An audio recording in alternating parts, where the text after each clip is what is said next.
Okay po, tayo po yung magsiawit. Count your blessings. Amen? Mas marami ang blessings kaysa problema. When upon life's billows you are tempestuous, when you are discouraged thinking all is lost, count your many blessings, name them one by one, and it will surprise you what the Lord hath done. Count your blessings, name them one by one. Count your blessings, see what God hath done. Count your blessings, name them one by one. Count your many blessings, see what God hath done. Are you ever burdened with a load of care? Does the cross in heaven you are called to bear? Count your many blessings, every doubt will fly, and you will be singing as the days go by. Count your blessings, name them one by one. Count your blessings, see what God hath done. Count your blessings, name them one by one. Count your many blessings, see what God hath done. When you look at others with their lands and gold, think that Christ has promised you His wealth untold. Count your many blessings, money cannot buy. Your reward in heaven or your home on high. Count your blessings, name them one by one. Count your blessings, see what God hath done. Count your blessings, name them one by one. Count your many blessings, see what God hath done. Amen. Isang awit na po.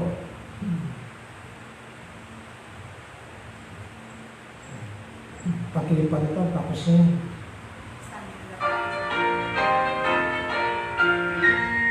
Standing on the promises of Christ my King, praises ring, going by His I will shout and sing. Standing on the promises of God, standing, standing, standing on the promises of God, my Savior, standing, standing.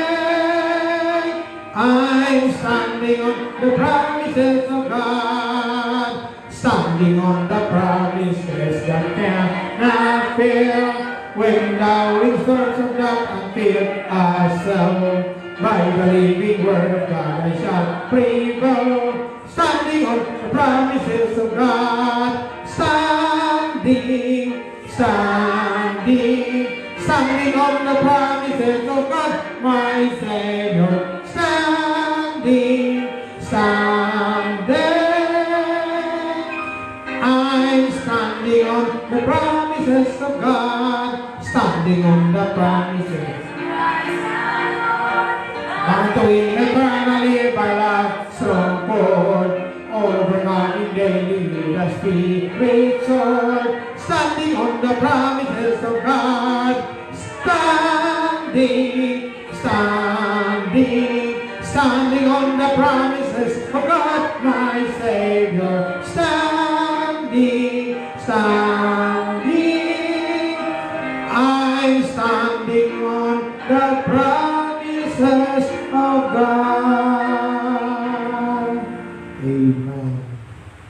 So, nauna ang mga babae, walang lalaki Amen? Para po sa ating praying prayer. Raja, kalika! Hi! Praying prayer. Ayaw ko yung manalangin. Dakilang Diyos na makapangyarihan ng mga. Maraming salamat po sa araw na ito na ipinagkaloob po sa aming lahat. Maraming salamat po sa presensya pasensya ng inyong mga anak. Sa kabila ng mga pagsubok, pandemic, ang inyong mga anak ay patuloy na maglilingkod sa inyo. Samahan niyo po kami, ingatan niyo po kami at ilayo niyo po kami sa kahangalan. Dalangin po namin ang ugat na kayo po ang maluwalhati at malulugod sa aming buhay. Patawarin niyo po kami sa aming mga pagkukulang, sa aming mga pagkakamali. Sa isip, sa salita, at sa gawa. Buksan niyo po ang aming mga puso at isipan at ang panalangin po namin sa banal na Espiritu Santo, gabayan niyo po kami, bigyan niyo po kami ng karunungan at kaalaman. At pagpalain niyo po ang unang bahagi ng aming pagsamba sa inyo, ang mga awit, higit sa lahat po ang pag-aaral ng iyong mga salita. Nilisin niyo po ang aming mga puso at pinapatawad din po namin ang mga nagkakasala sa amin. Kayo lamang po ang aming sasambahin at walang iba. O Diyos na aming Ama. Panginoong Isus, maraming salamat na hindi niyo po kami pinapababayaan, hindi niyo po kami iniiwan. Ito po ang aming dalangin sa matamis na pangalan po ni Jesus. Lahat po magsabi ng Amen. Maraming salamat po. At saka pwede na po kayo makakaupo. Atin pong ipagpatuloy ang ating pong pag-aaral. Ang kamatayan ni Abraham at ang kanyang mga descendant. So dapat malaman natin kung ilan ang anak ni Abraham. Ang anak ni Abraham kay Sarah ay isa lang. Amen? At ang anak po niya sa kay Hagar ay isa din. Ang anak ko niya kay Keturah ay 6. So, si Abraham, hindi din po perfecto. Amen? Nagkaroon siya ng pangalawang asawa. At ganoon din po si Hagar na nagkamali din po si Abraham dahil pinakinggan niya si Sarah. Kaya ang lalaki, nagkakamali din. Ang babae, nagkakamali din. Pero pasalamat tayo, ang Panginoon ay hindi nagkakamali. Makikita natin na si Abraham ay may kasalanan din. Yung una niyang kasalanan, yung pagsisinungaling. Tama? Nagsinungaling din siya. Nung wala pa silang anak, nung bumaba sila sa Egypt, sabi niya sa asawa niya, kasi ang paasawa niya ay half-sister niya. Tama hindi? Tama pa? Nung unang panahon po hindi mag-asawa ang magkapatid. Si Eva at si Adan. Ang anak nila na si Cain at saka si Abel. Tama? Pero bandang uli, bawal na. Sa ating panahon, bawal na po. Dapat ika-5 pinsan. Pwede na. 1, 2, 3, 4, hindi pa pwede. 5 pwede na. Kasi yan ang ating batas. Ngayon, si Abraham, ang kalawang asawa niya si Keturah. Si Hagar, hindi po niya yan asawa. Tama? Si Hagar ay, ano ba tawag doon? Kasi pinapasok, katulong yun katulong ni Sarah. Pagkatapos, ang akala ni Sarah, magkanak sila sa pamagitan ni Hagar. So, si Keturah, si Hagar ay isang Egyptian. Ibinigay sa kanya ni Pharaoh. Dahil bilang kaloob. Kasi noong unang panahon ang mga pwede kang magkaroon ng alipin. Bigay lang ng haring Paraon. Noong si Abraham ay ipinag-pray niya si Paraon na magkaanak ang kanyang mga lahi. Kasi isinara ng Diyos ang pamilya, isinumpa ng Diyos ang Egypt dahil sa pinakialaman ni Pharaoh ang asawa ni Abraham. Kaya mahirap pag pinakialaman ng hindi Kristiyano ang asawa ng mga Kristiyano, lalong-lalo na kapag lingkod ng Diyos. So, si Abraham, lingkod ng Diyos. Pero, may mali si Abraham doon eh. Kasi sabi niya kay Sarah, kahit saan tayo paroon, ito yung ating agreement. Magkapatid lang tayo. Tama? Di ba may mga tao talaga na kahit mag-boyfriend, girlfriend, sabi niya, friend lang tayo. Tama ba? Kasi natatakot si Abraham, baka papatayin siya dahil maganda si Sarah. Maganda. Sabi ni Abraham, baka papatayin ako dahil sa iyo. Kaya sabihin mo lang, para hindi naman ako mamatay, sabihin mo, kuya ko yan. So, one time, kinuha na ni Paraon yung asawa niya. Pagkatapos, isang araw, kita niya, naglalambingan ng magkapatid. Sabi ni Paraon, hindi kayo magkapatid, mag-asawa kayo. Nahuli sila. Amen? Nung gabi na yun, kasi tangkang sakta ni Paraon si Abraham, nung gabi na yun, kinausap ng Diyos si Paraon sa pamagitan ng panaginip. Sabi ni Paraon, huwag mo galawin si Abraham. Pag galawin mo, papatayin kita. Sabi nga ng Diyos, patay ka, inutil ka, yung asawa ng iba, pinakialaman mo. Pagkagising niya, Panginoon, pasensya po, hindi ko po alam. Kasi magkapatid daw po sila. Tinatawag agad si Abraham. Sabi niya, Abraham, ano ba itong ginawa mo sa akin? Bakit nagsinungaling ka? At least maganda rin yung malalaman natin yung negative part of the life of Abraham. Amen? So, pagkatapos doon, sabi ng Diyos sa kay Paraon, ipanalangin ka ni Abraham dahil siya'y propeta. Ayun. Ipanalangin ka niya upang ikaw ay i-bless at ang inyong mga bahay-bata ng inyong mga babae ay babubuksan muli. Naintindihan? Pinag-pray ni Abraham. So, ang kaugalingan pala ng unang panahon, kapag naipag-pray ka, kahit sa mga babae lang, ginapractice nila yan. May handog. Tama? So, ang handog ay binigay ni Pharaoh ang mga katulong, babae. Alipin. Pag alipin ka, wala kang magawa. So, nandun siya. Nagiging alipin ni Sarah. So, akala ni Sarah, hindi na sila magkaanak kasi minupos na. Sabi niya, Abraham, baka bibigyan tayo ng anak sa pamagitan ni Hagar. Hagar, pumasok na doon. Pag nabuntis si Hagar, hindi niya anak, kundi anak ni Sarah.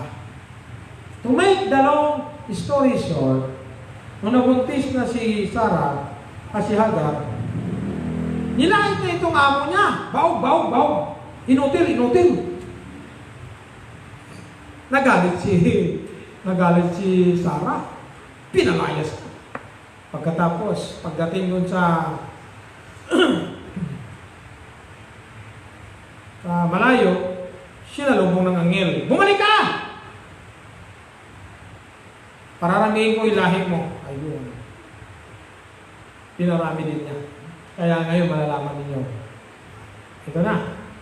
So si Abraham, may pangalawang asawa. Nung namatay na si Sarah, pagkatapos namatay si Sarah, nag-asawa na si Isaac.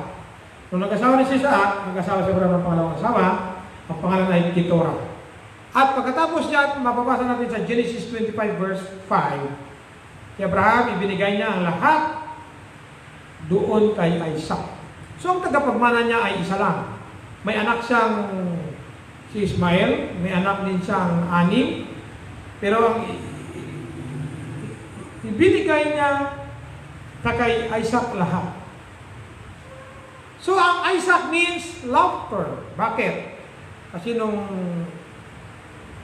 nagbisita yung anghel, nabibigyan sila ng anak, natawa si Sarah, matanda na ako, anak pa. Hindi posible. Parang gano'n naman. Sabi ng anghel kay Abraham, bakit tumawa si Sarah? Sabi ni Sarah, hindi po ako tumawa. Sinungaling si Sarah. Sinungaling si Sarah.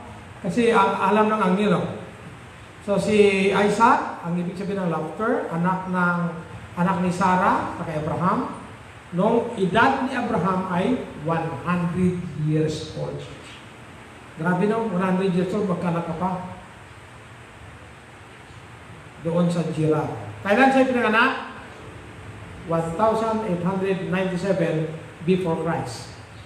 So, sa kanyang pagkabata, siya po ay nagiging kinakaingitan ni Ismael.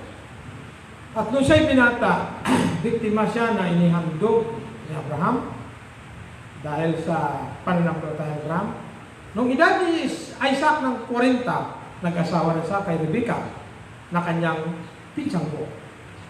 At nung siya'y 60 years old na, nagkaanak siya kay Esau at kay Jacob. Next, Ma'am Dina. Kasi tatapusin na natin ito ngayong umaga. So, ganun din ang naranasan ni Isaac. Siya po'y napalayo dahil sa gutom. At nakakuha siya ng great wealth sa pamagitan ng mga tupa. Noong unang panahon, ang sukatan upang ikaw ay mayaman, kailangan marami kang tupa. Sa ngayon, ang sukatan, malaking bahay mo, may Fortuner ka, kung nasa province, Fortuner. Pag nasa Maynila, Jaguar. At saka mga British car, 5 million. Pag nandito, mga tag 1.7 million lang. Yung Fortuner or pick-up, mga 1.3 million.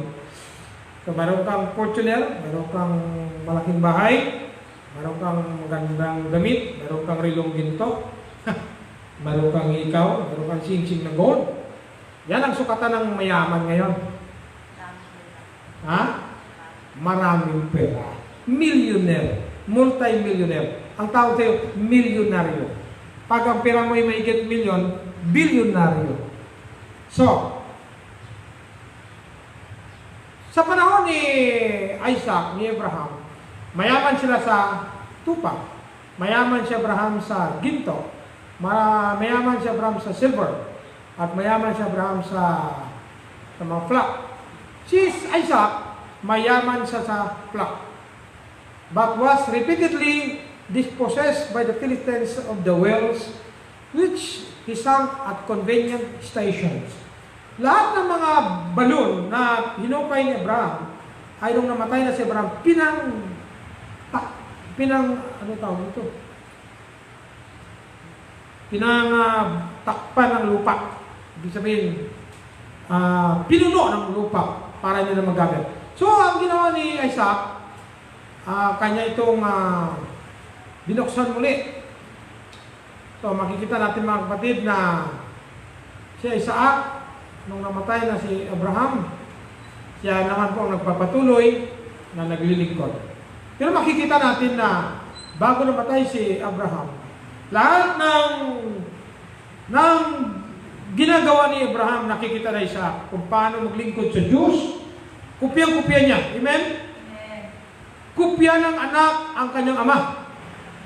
Yung paglingkod sa Diyos, kinupya niya.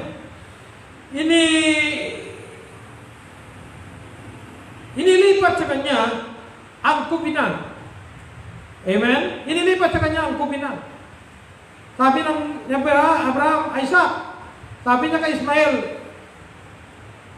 umalis ka. Kasi sabi ng Diyos yun eh. Alisin mo na lang yan. Ang pabaong kay Ismael, isang tinapay lang, at saka isang banga na maliit na pasan-pasan ni Hagar. Walang dalang portion lang, walang dalang mana. Kasi anak sa labas. Amen? So ngayon, nangako naman ang anghel kay Hagar. Alagaan mong bata, palakihin mo, gagawin ko siyang 12 princes. Mamaya, isusunod natin pagkatapos kay Isa.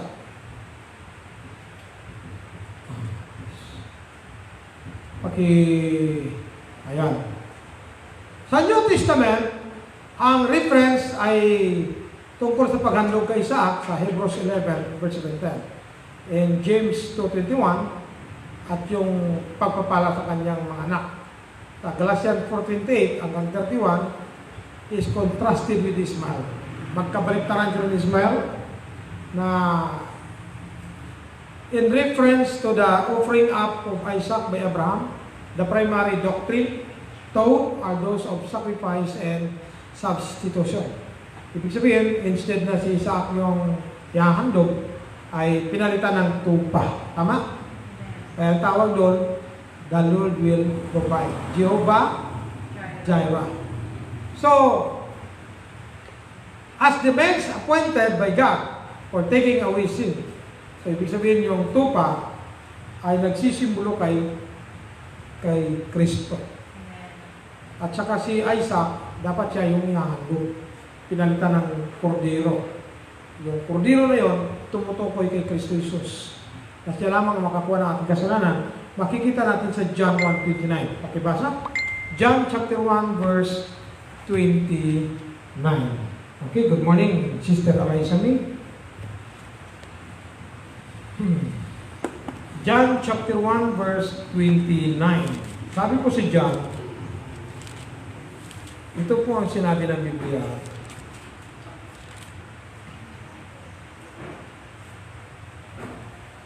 Nang kinabukasan ay nakita ni Juan si Jesus na lumalapit sa kanya at sinabi, narito ang kordero ng Diyos na nag-aalis ng kasalanan ng sanglibutan. Kaya ang makapag-alis lang ng kasalanan ay walang iba kung hindi si Jesus. Amen? Si Jesucristo lang po ang makapag-alis ng ating kasalanan. Lahat tayo makasalanan at ang makapag-alis lang ng kasalanan natin ay walang iba kundi ang Panginoong Jesucristo. Wala nang iba. So, yan po ang ibig sabihin ng buhay ni Isaac. Appointed. Siya po yung hinirang ng Diyos. So, as co-coordinate with this, the need of the obedience of faith. Kailangan niyang sumunod, hindi sa tumanggi kay tatay niya, kay papa niya, na siya ihahandog. Dahil sa pananampalataya, sumunod siya on the part of man. Dapat tanggapin natin to receive the benefit. So, ang animal na which God provided and Abraham offered was, in the whole history of sacrifice, the recognized type of the Lamb of God that taketh away the sins of the world. Isaac is the type of humanity itself, devoted to death for sin. Dapat siya yung types na siya yung tao na devoted, na handang mamatay na para sa kasalanan ay walang iba. Pinalitan ito ng kordero. Ang tawag doon ay kordero ng Diyos. Tumutukoy kay Jesucristo. Yung nakita ninyong tupa na paglingon ni Abraham ay nakatali, yung kanyang mga sungay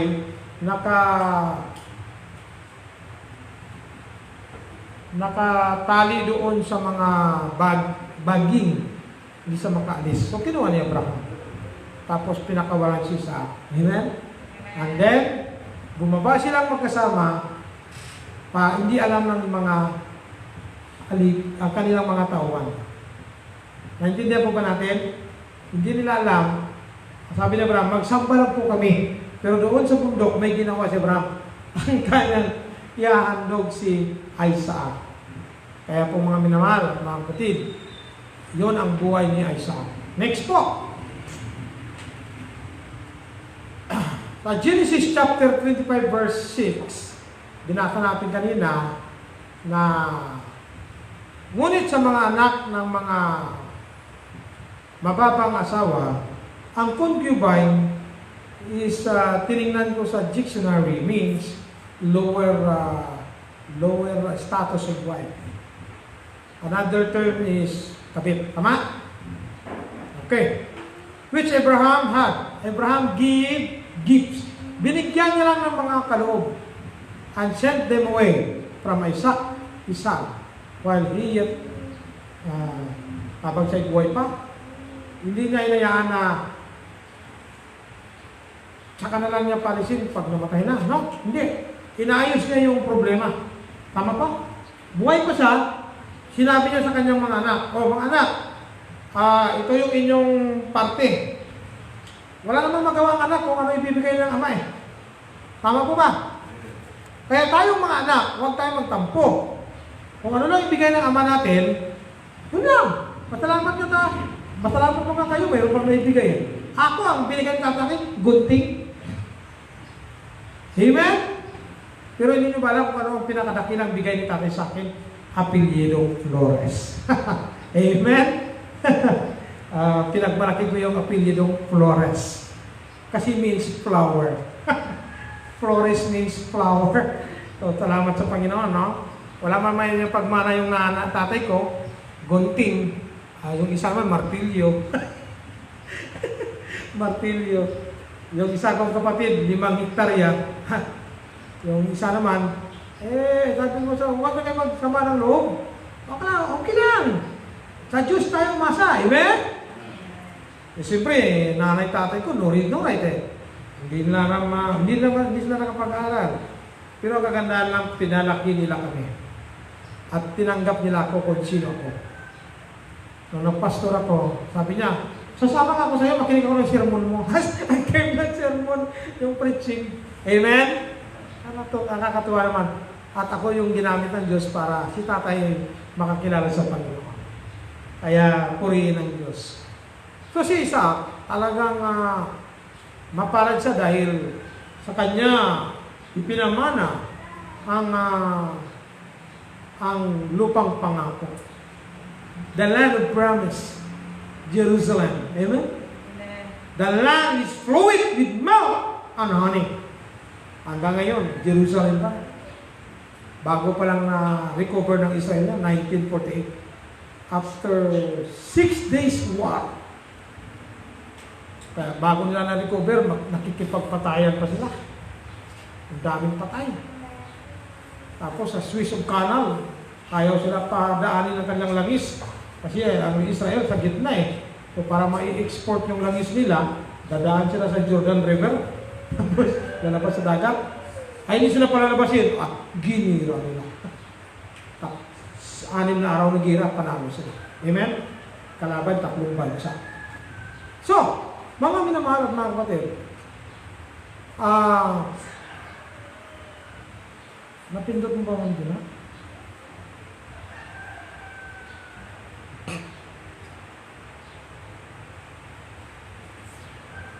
Ito pa. Isa pa. Okay, dyan tayo.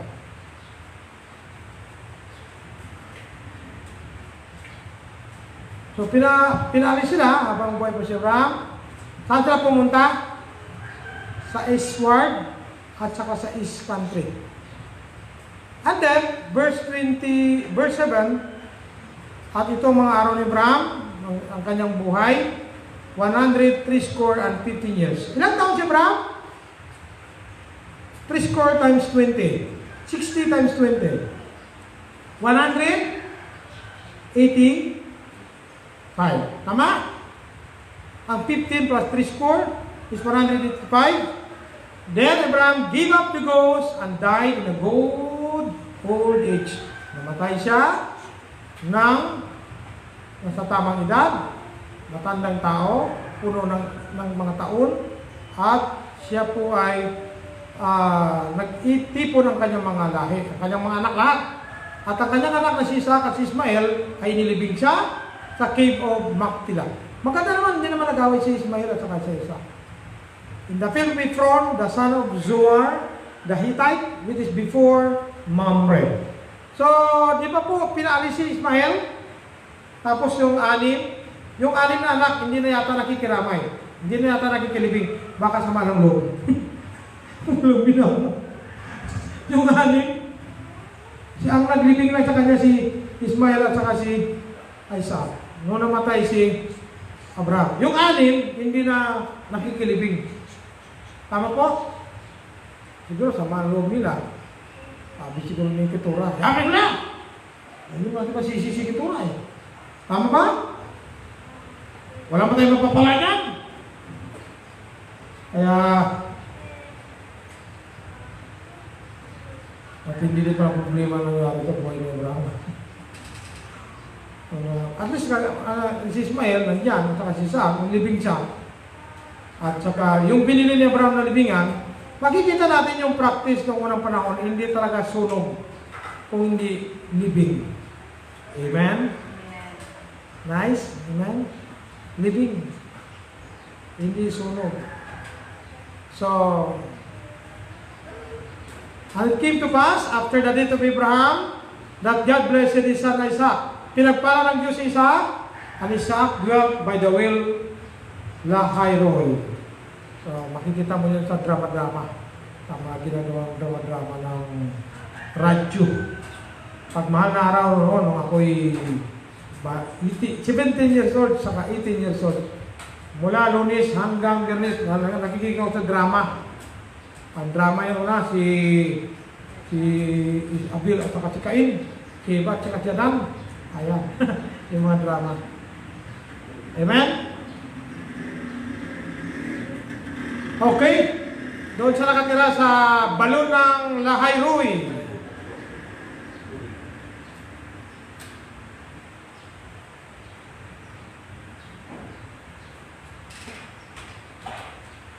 Okay po, next Ma'am Gina. Ismael na tayo. Ismael na tayo. Ismael, whom God hears. Ang meaning ng Ismael, pinakinggan siya ng Diyos. Kasi nawa ng Diyos. Umiyak yung si Ismael, ay napakinggan ng Diyos. The son of Abraham by Hagar, the Egyptian. So, anak ni Abraham sa kay Hagar na Egyptian na kanyang concubine. Ibig sabihin, kabit. Lower part of wife. So, both when Abraham was 4 and 6. So, nung siya ay 86, ay, 4 times 20, 86 tama. Nung 86 siya, nagkanak sa kay Ismael. Ano nung 100 na siya, kasi 13 years yung gap ni Ismael at saka ni Isaac. Tama po? 13 years ang gap nila. So, ipinanganak si Ismael, 1,910 before Christ. So, Ismael ay pangalan na anak ng kanyang ama. Ipinanganak sa kay Abraham, nung siya nakatira sa tatag ng Mamre, and on the institution of the covenant of circumcision. Si Ismael ay circumcised din. Tama? So, ang unang na circumcised, dalawa. Si Abraham at ang kanyang anak si Ismael. Kaya ang mga lahi ng mga Ishmaelites, mga tuli din sila. Maliban doon, hindi na tuli. Yung malamang siguro yung mga anak ni Abraham kay Keturah tuli din. So, ibig sabihin, na-develop ang tuli sa panahon ni Abraham. Sa panahon ni Noah, hindi pa tuli mga tao. Tama? Si Adan na ating lolo, hindi pa tuli. Mga lalaki, hindi pa. Dito sa Pilipinas, yung mga ninuno natin, hindi pa tuli. Tama ba? Nagsimula na yung tuli sa henerasyon natin, ano? Oo. Kaya ngayon, mga lalaki, panay tuli na. Lumaganap na yung circumcision sa buong mundo. Amen? Pero ang alam ko, ang tuli ng iba, ipapasok sa baon ng niyog, tapos puputulin yung dulo. Napakasakit siguro. Tapos sa amin, may bayabas, tapos pupukin. Hihiwain. Ngayon, iba na. Yung konti lang sugat, gupitin ng doktor. Kung minsan, gugupit ang nurse. Iba naman, tinuloy na, binata na. Sabi ng nurse, lumalaban pa. Nalagyan ng yelo. Kaya dapat, pag nagpa-circumcise, dapat mga 11 years old. Pero sa Udyo, 8 days. 6 na araw. Grabe, no? 6 na araw. Matindi ang kanilang circumcision. At least alam niyo yung mga doktrina na ito. Amen? At least, nandyan sa Biblia, kailangan may knowledge tayo. Meron yung hindi natin alam. So, ang circumcision, nagsimula kay Abraham, the friend of God. Hudyo siya. Amen? Hebreo. Hindi siya Abraham Muslim. Amen po. Hindi po siya Abraham Amerikano.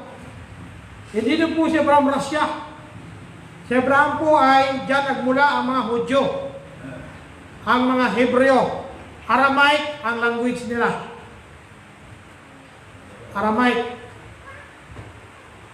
Kaya dapat malaman natin ito. Aramaic ang kanilang language.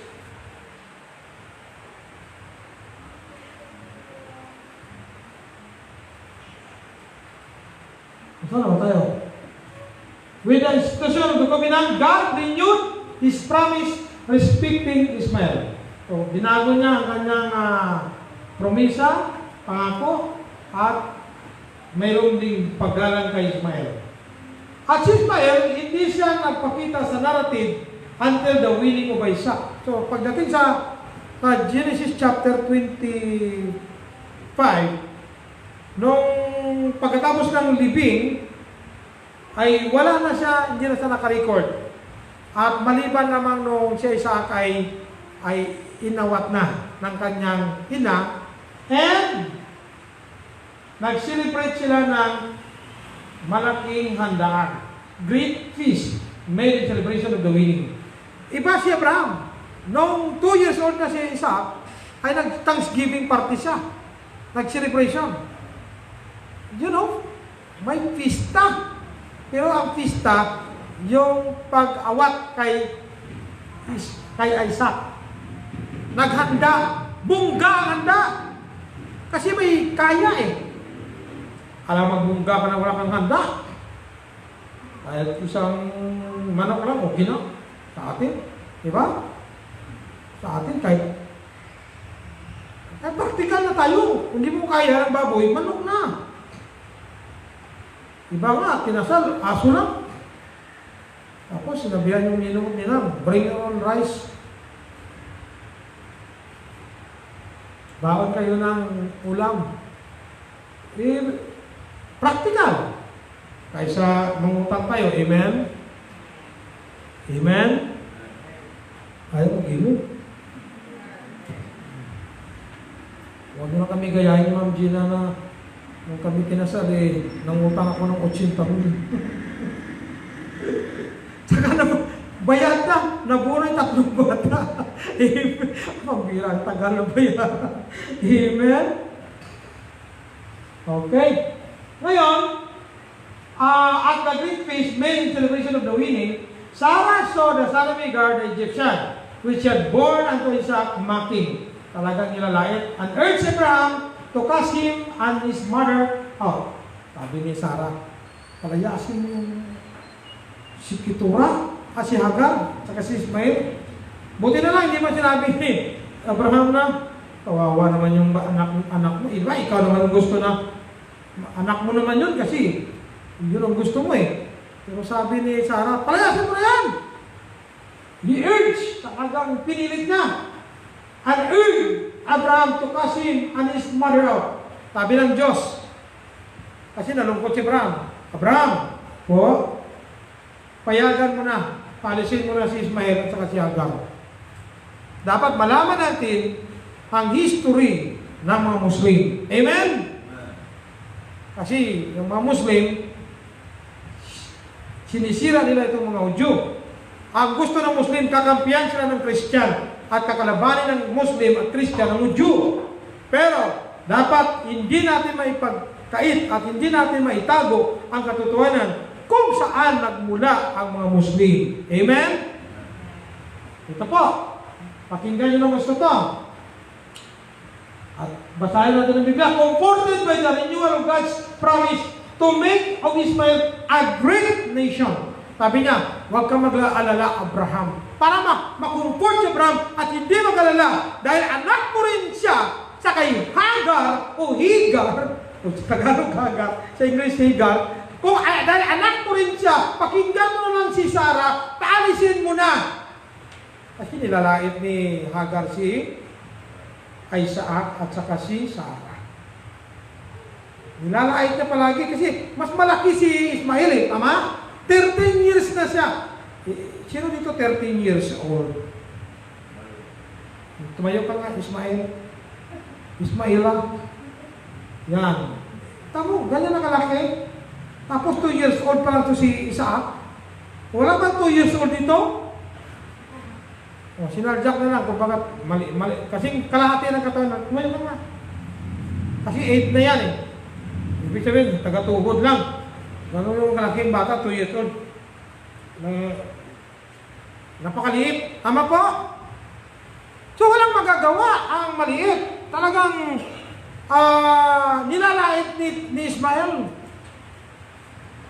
Tapos si Ismael, ang paglilingkod ni Hagar at saka ni Ismael ay iba. Si Abraham ay naghahandog. Si Leia, ang kanilang pinaglingkuran, yung ahas. Amen? Yung Diyos ng mga Egypt, ahas. Kaya nagalit si Sarah. Palayasin mo itong babaeng at ang anak mo. Nalungkot si Abraham, sabi ng Diyos, Abraham, po, huwag kang malungkot. Pagpalain ko rin si Ismael. Gagawin ko siyang 12 princess. Great, sabi niya sa Bible, gagawin ko siyang, basta natin, Genesis 21, verse 9.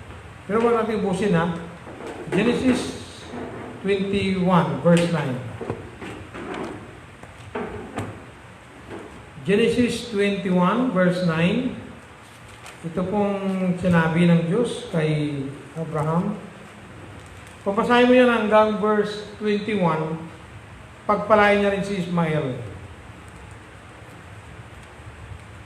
At nakita ni Sarah ang anak ni Agar na taga-Ehipto, na ito'y nagkaanak kay Abraham na tumutuya sa kanya.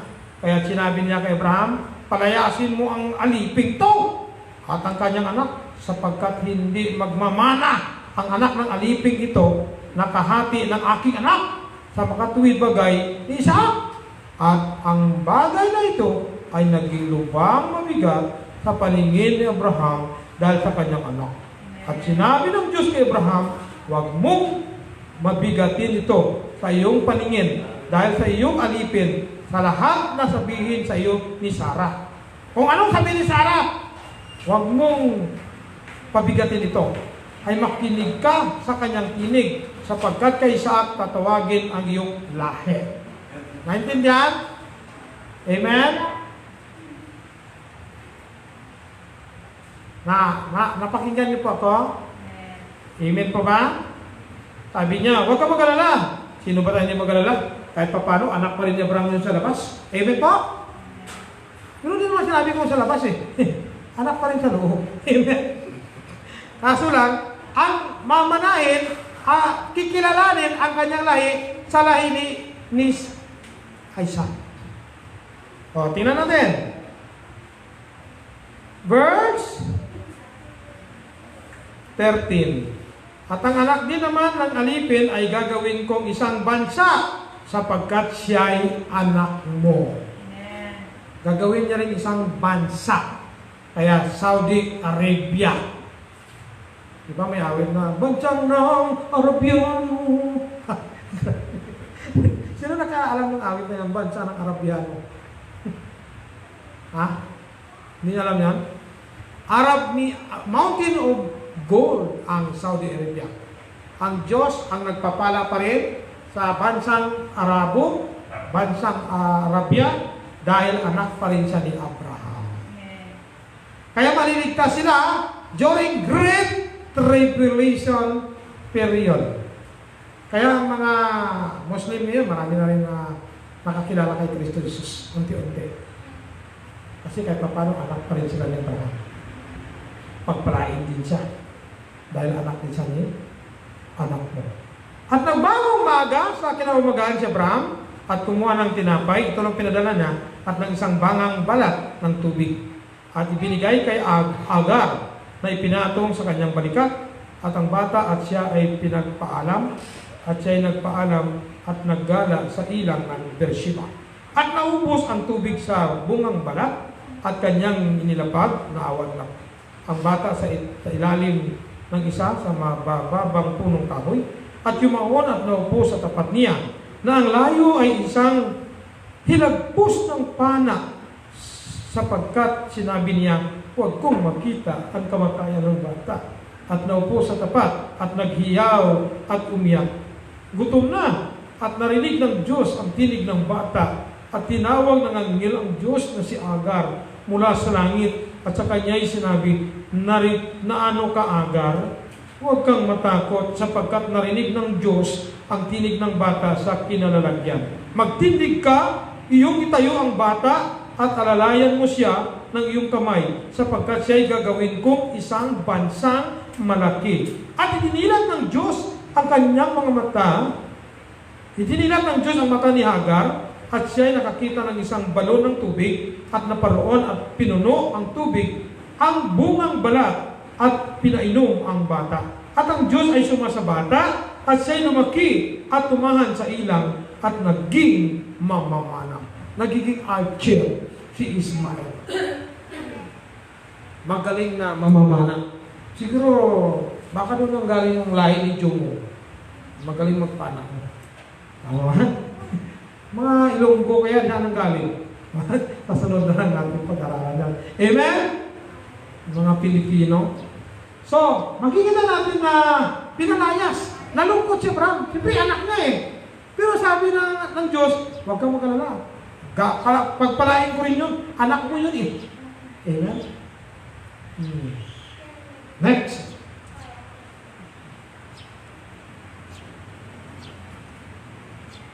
So, nagkaroon na siya ng gagawin din siya ng isang bansa. 12, ang kanyang anak, tapos may isang babae. Grabe ang anak ni Ismael, 12. Kami 12 din. May pagka-Ismael ito si tatay pa, no? At saka Israel pala, 12 din ng Israel. Tapos ang isang babae. Halos pantay. Ang anak ni Jacob ay 12 na lalaki at isang babae. Ang anak ni Ismael, ganun din. Nalungkot si Abraham. Siyempre, napamahal sa kanya si Ismael. Anak niya rin yun eh. Kahit pa paano, dugo niya eh. Amen? Pero nangako naman ng Diyos, huwag kang mag-alala. Gagawin ko siyang malaking bansa. Nung naubos yung tinapay, at saka yung tubig, umiyaw na si Hagar. Ayoko makita anak kong namamatay. Sabi ng angel, Hagar, sino ka? Ako ang Diyos ni Abraham. Tumindig ka. Kanlong mong bata. Painom, ginilat mata niya. Balon. Ang tawag doon, the ancient well. Amen? The ancient well. Ang hindi lang nakita ni Hagar na kayamanan. Natural well. Water. Kaya pag ipinakita ng Diyos sa iyo ang well, pag may plano ang Diyos na pagpalain ka, kahit wala kang trabaho, kahit wala kang natapos, basta may pananampalataya ka sa Diyos, na tulad ni Hagar, ikaw ay hindi pababayaan ng Diyos. Binuksan ng Diyos ang mata ni Hagar, at ang tanong, nakapikit ba yung mata niya? Hindi ho, nakadilat yun. Ang problema, pag hindi papakita ng Diyos sa iyo ang kayamanan at ang pagpapala, hindi mo makikita ito. At bakit niya nakita? Nung siya'y umiyak. At siya'y nagmakaawa. At nag-alala siya dahil sa bata. Kaya dapat, ang mga ina, dapat mayroong pagmamalasakit sa mga anak. Amen? Huwag mong pabayaan ang iyong anak. Kasi sa iyong anak, magkaroon ka ng pagpapala. Amen ba? Amen?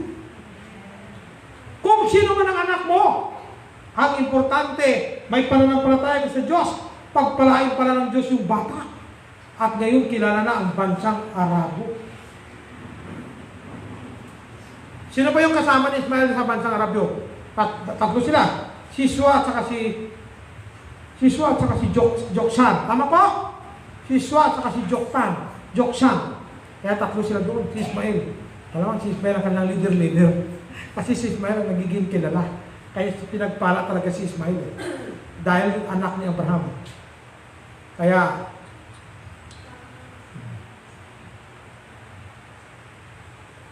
tuloy natin.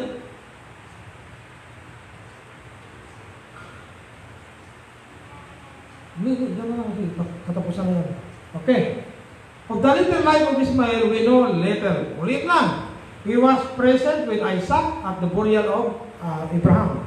Siya po ay nandoon noong si Abraham ay inilibing. Present siya. He died at the age of 137. Genesis 25:17 and 18. Namatay si Ismael. Kawawa naman si Ismael. 25:17 and 18. At ito ang mga naging taon ng buhay ni Ismael. Basahin muna natin kung sino yung mga anak ni Ismael. Verse 12. At mga ito, ang salit-saling lahi ni Ismael, anak ni Abraham, na naging anak kay Abraham ni Agar, na taga-Ehipto, na alila ni Sarah. At ito ang mga pangalan ng mga anak ni Ismael, ayon sa kanya-kanyang lahi. Ang pangalan niya ay si Nabajud, at si Jidar, at si Adbel, at si Mibsam. Si Mibsam at si Duma, si Misma, at si Duma, at si Masa, at si Hadad, at si Tema, si Jitor, si Napis, at si Kadima. So, ang anak niya, 12. Ito ang mga anak ni Ismael, at ito ang kanyang pangalan. Ayon sa kanyang nayon, at ayon sa kanyang pantungan. 12 pangulo, ayon sa kanilang bansa. At ito ang mga naging taon ng buhay ni Ismael, 137 taon, at nalagot ang hininga at namatay. At siya'y nalakip sa kanyang bayan. At nagsisitaan sila mula sa Bela hanggang sa shore na natatapat sa Ehipto. Kung patutungo sa Syria, siya'y tumahang sa harap ng lahat niyang mga kapatid. So, ang lugar ni Ismael nasa pagitan ng Syria at ng Egypt. Amen? So, halos magkapatid lang pala yung nagagira-gira. Ang pinagawayan nila yung mana. Ang Assyria, kapatid din pala nila yun. Nandun yung anak ni nandun yung anak ni Abraham. Lahat yan, anak ni Abraham, 8. So may anak naman si Isaac, tapos Isaac, nagkanak ng 2, si Jacob. Kasunod na linggo siguro natin matatalakay na yan. Okay po. So,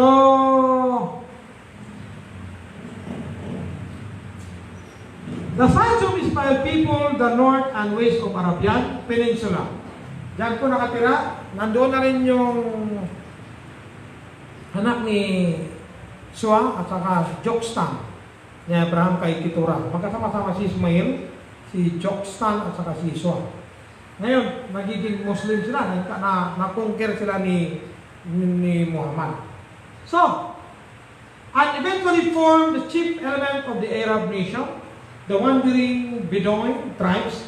They are now mostly Mohammedans, who look to him as their spiritual father. Ang kinikilala nila ng mga Muslim na kanilang spiritual father ay walang iba kundi si Ismael. At si Ismael pinagpala din ng Diyos. Kaya ang sabi nila, yung bundok ng gold ay bigay sa amin ni Allah. Pero ang nagbigay doon ang Diyos ni Abraham. Amen? Ang tawag nila, Allah.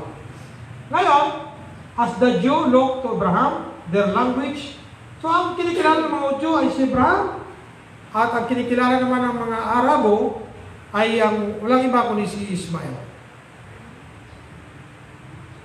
Their language, which is generally acknowledged to be in the Arabic community.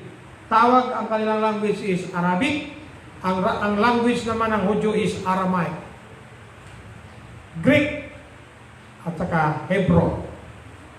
So, has been adopted with insignificant exceptions throughout Arabia. The term Ishmaelites occur in two occasions. So, ibig sabihin, Ishmaelites galing sa pangalang Ismael.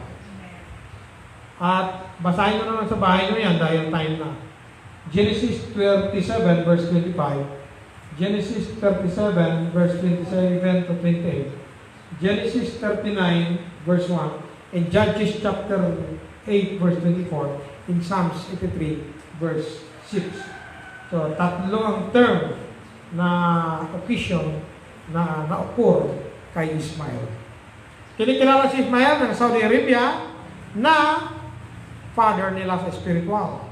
Samantala mga Hudyo, ang kinikilala ay walang iba kung hindi si Abraham. Amen? So at least alam nyo na kung makausap nyo mga Muslim at alam nyo na ang mga Muslim ay doon nag-originate sa kay Ismael, sa kay Keturah, kay Jokstan at saka kay Shua. Tatlong anak ni Abraham. Yung isa kay Ismael na panganay at saka yung dalawa anak ni Keturah, si Shua at saka si Jokstan. So silang tatlo nag-unite, nag-emerge doon sila sa bansang Arabo, nagsama-sama sila. At ang nagiging kilala nila sa lahat ay si Ismael. Bakit? Kay Ismael ang lupang pangako ng Arabo at binigyan sila ng dala ng gold. Samantalang Israel, ang binigay sa kanila is the promised land, fluid with milk and honey. Amen? Kaiba sa Israel. Yan ang lupang pangako. So maraming salamat. At least na nalaman natin ang original na history ng mga Muslim. Amen? Saan tayo? Gentile tayo. Ang Muslim, Gentile din. The only Jewish people is lahi ni. Pero si Ismael hindi sa Jewish. Kasi although na anak siya ng Abraham, pero anak siya sa ibang babae. Amen? At ang ginawang promise, ang lineage, ang covenant, ay na ipinagmana ni Isaac. Si Isaac nagkaroon ng anak sa sunod na linggo. Sisimulan natin ang Genesis chapter 26, buhay ni Isaac. Magkakaanak siya ng kabal. Amen po? So, ilang chapter na lang. Genesis chapter 26 hanggang chapter 50. Pagkatapos niyan, Exodus na tayo. Amen? So, parang nag-aaral na kayo ng Bible School. Amen? Maganda? O maganda? Amen. So, tayo po yung magsitayo lahat. Pawit mo ng isa.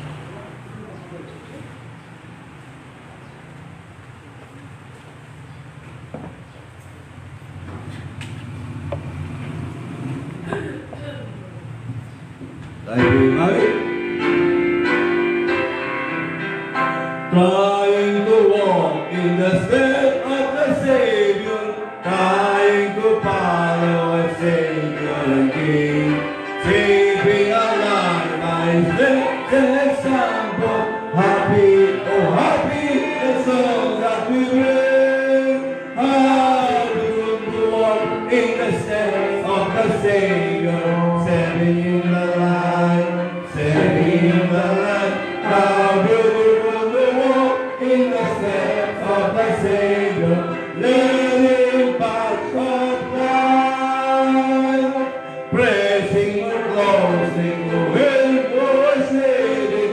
We are not tempted to turn from the way. Passing the arm that is close to defend us. Happy, oh happy, our praise His name. Now beautiful to walk in the steps of the Savior, saving in the light, saving in the light. How beautiful to walk in the steps of the Savior, leading path of light. Amen. Walking and footsteps in gentle forbearance, for looking to Him for the grace He promised. Happy and happy and glory about the beautiful Lord in the step of the Savior, stepping in the light, stepping in the light. How beautiful to walk in the steps of the Savior, there is path of light, trying to walk in the steps of the Savior. Upon His arm, one will follow and guide.